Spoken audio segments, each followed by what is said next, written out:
What is up, everybody? Marky here, and today I wanted to do a breakdown of the new Donkey Kong Bananza game and give you guys all the information that I possibly can about the game that is coming out.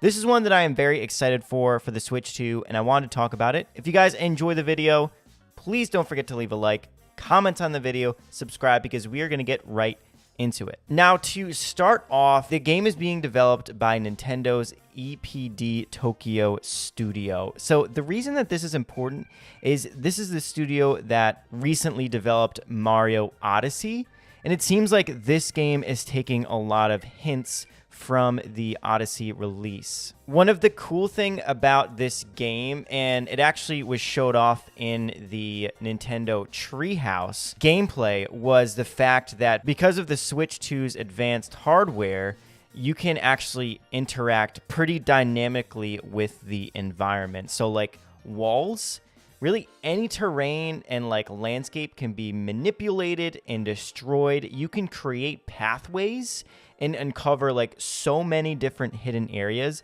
And that was really shown again in the Treehouse gameplay presentation. It was really cool because a lot of the environments are incredibly destructible. And so like you can use that for different combat scenarios. You can also obviously use it for exploration because you're going to be uncovering a bunch of different hidden areas.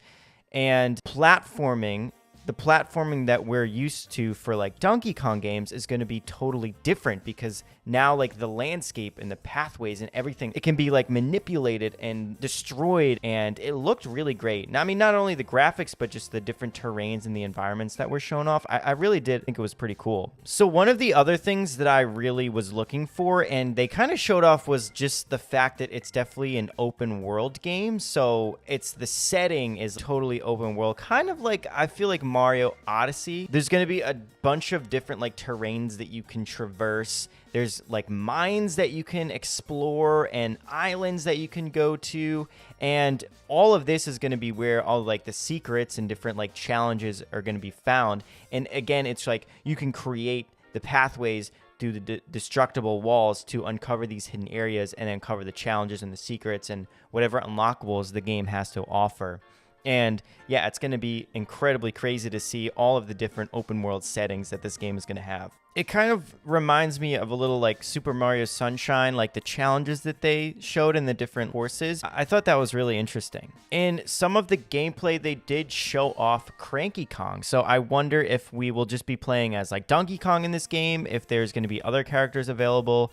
Right now, it just looks like Donkey Kong, but maybe we'll see an appearance from like Diddy Kong or something. I think that would be kind of cool. One of the crazy thing is we haven't had a 3D Donkey Kong game in 26 years. The last one was Donkey Kong 64. So the fact that, yeah, 26 years and now we have a new 3D Donkey Kong game, I think that's pretty cool. One of the other things that they showed off in the Treehouse presentation was a new sidekick that will be accompanying Donkey Kong within the game named Oddrock.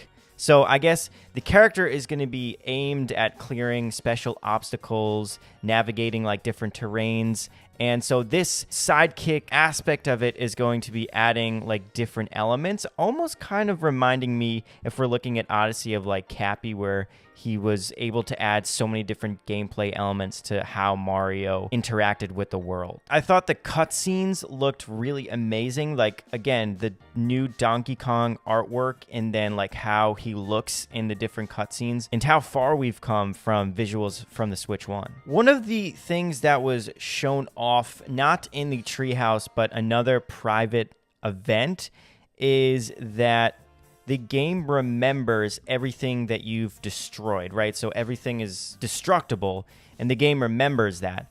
But there is an option to reset that destruction. So let's say there was something that you destroyed that you necessarily didn't want to. You can go back and actually change that destruction and like have it stopped and reset.